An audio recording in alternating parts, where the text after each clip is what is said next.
decidim amb el mestre el tema, després parlem amb els companys i amb el mestre què sabem d'aquell tema i per últim ens motivem per tirar endavant el projecte amb il·lusió.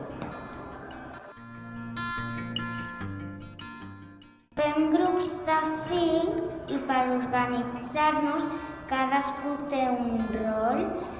Un és secretari, supervisor de l'ordre, coordinador, animador i observador.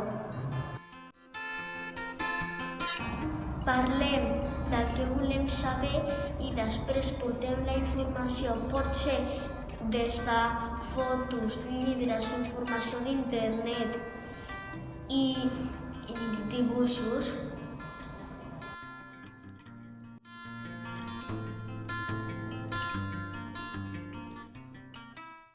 Després de fer el projecte, fem la presentació, ho ensenyem tots junts i després fem la rúbrica. Ens agrada fer els projectes per investigar i veure com és el projecte i aprendre.